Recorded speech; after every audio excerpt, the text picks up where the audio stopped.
अगर कांग्रेस की सरकार आई तो अनुसूचित जाति, जनजाति और पिछड़ी जाति के आरक्षण को ये लोग मुसलमानों को दे देंगे। बाबा साहब भीमराव अंबेडकर ने कहा था धर्म के आधार पर भारत के अंदर आरक्षण नहीं हो सकता। संपत्ति का सर्वे करवाने के बाद यह उस पे एक वरासत टैक्स लगाएंगे। वरासत टैक्स का मतलब आप जान रहे हैं?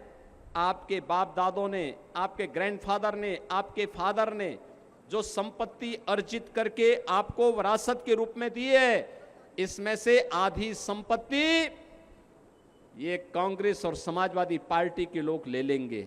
ये विरासत टैक्स कुछ और नहीं, ये औरंगजेब का जजिया कर है, जजिया कर। एक तरफ गरीब कल्याण का कार्य करने वाली मोदी सरकार देश के विकास को, दुनिया के सामने भारत को आत्मनिर्भर और विकसित भारत की आधारशिला रखने के लिए बड़े बड़े इंफ्रास्ट्रक्चर के कार्य देश के अंदर हो रहे हैं, और दूसरी तरफ राम का विरोध करके रामद्रोही वे लोग हैं जो भारत का विरोध करते हैं, भारत में जातिवादी और परिवारवादी राजनीति करते हैं।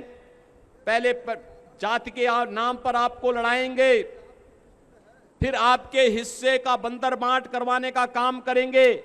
यही तो काम किया था इन्होंने, यही तो काम कर रहे हैं, यही तो इनके कारनामे हैं। आज मैनिफेस्टो पढ़िए कांग्रेस और समाजवादी पार्टी का। ये मैनिफेस्टो इंडी गठबंधन क्या क्या बताता है? ये मैनिफेस्टो बताता है, इन्होंने कहा है कि अगर कांग्रेस की सरकार आई तो अनुसूचित जाति, जनजाति और पिछड़ी जाति के आरक्षण को ये लोग मुसलमानों को दे देंगे। क्या आप इसको स्वीकार करेंगे क्या? अरे तो बाबा साहब भीमराव अंबेडकर का अपमान है, भारत की मूल भावनाओं का अपमान है। बाबा साहब भीमराव अंबेडकर ने कहा था धर्म के आधार पर भारत के अंदर आरक्षण नहीं हो सकता, क्योंकि यही आधार देश के विभाजन का कारण बना था। और दूसरा, ये लोग क्या करना चाहते हैं? इनसे पूछा जाता है क्या करेंगे, तो बहनों और भाइयों ये कहते हैं एक झटके में। क्या कहते हैं? कहते हैं कि जैसे ही सत्ता में आए तो गरीबी हटा देंगे। कैसे हटाएंगे? कहते हैं एक झटके में हटाएंगे। कहा एक झटका कैसा? कहा साहब हम लोग ये करेंगे कि सभी लोगों की संपत्ति का सर्वे करवाएंगे, और संपत्ति का सर्वे करवाने के बाद इनके द्वारा कहा जाता है कि संपत्ति का सर्वे करवाने के बाद यह उस पे एक वरासत टैक्स लगाएंगे। वरासत टैक्स का मतलब आप जान रहे हैं?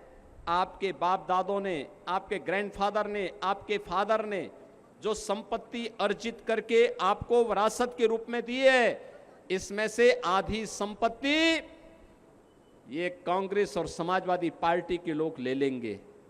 फिर ये पाकिस्तान, बांग्लादेशी घुसपैठियों को, रोहिंग्या को बांटने का काम कर देंगे इसी संपत्ति को।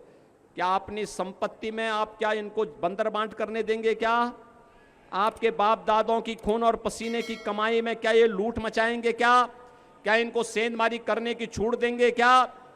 और दूसरा बहनों और भाइयों, मैं इसीलिए कहता हूं कि कांग्रेस और समाजवादी पार्टी के अंदर उनका घोषणा जो कहती है, वो ये कहती है कि हम वरासत टैक्स लगाएंगे। ये वरासत टैक्स कुछ और नहीं, ये औरंगजेब का जजिया कर है, जजिया कर। क्या जजिया कर देंगे? अरे स्वतंत्र भारत है, जजिया कर औरंगजेब ने लगाया था। औरंगजेब मुगलों का सबसे क्रूर बादशाह था। औरंगजेब ने अपने भाई की हत्या की। औरंगजेब ने अपने बाप शाहजहां को कैद कर दिया था, और शाहजहां ने अपनी जीवनी में लिखा है कि ऐसा कमबख्त पुत्र किसी को प्राप्त न हो। उसने कोसा है, उसने कहा औरंगजेब के बारे में शाहजहां ने लिखा है कि इससे ऐसा कमबख्त पुत्र किसी को पैदा न हो। और कोसते हुए औरंगजेब ने कहा था कि तुमसे अच्छे तो ये हिंदू हैं जो जीते जी अपने बड़े बुजुर्गों का सम्मान करते हैं, और मरने के बाद भी अपने परिवार, अपने पूर्वजों को श्राद्ध और तर्पण के माध्यम से जल देने का काम करते हैं। लेकिन दुष्ट औरंगजेब, तुमने तो मुझे एक एक बूंद पानी के लिए तरसाया है। बहनों और भाइयों, ये जजिया कर जो था औरंगजेब का, ये हिंदुओं पर लागू होता था। वो कहता था हिंदुओं को कि तुम या तो मुसलमान बन जाओ और नहीं तो तुम्हें जजिया कर देना होगा। बहनों और भाइयों, हमें कांग्रेस और समाजवादी पार्टी के इस गठबंधन के माध्यम से जो औरंगजेब की आत्मा आज घुस रही है, इसको पूरी तरह बेनकाब करना होगा। और इसीलिए हम लोग आए हैं आपके पास। ये जौनपुर संसदीय सीट पर भारतीय जनता पार्टी ने यहां से श्री कृपा शंकर सिंह जी को अपना प्रत्याशी बनाकर के आपके बीच उतारा है। कृपा शंकर जी चुनाव जीत के जाएंगे, जाएंगे? मुगरा बादशाह की आवाज में बोलो, जाएंगे, जाएंगे?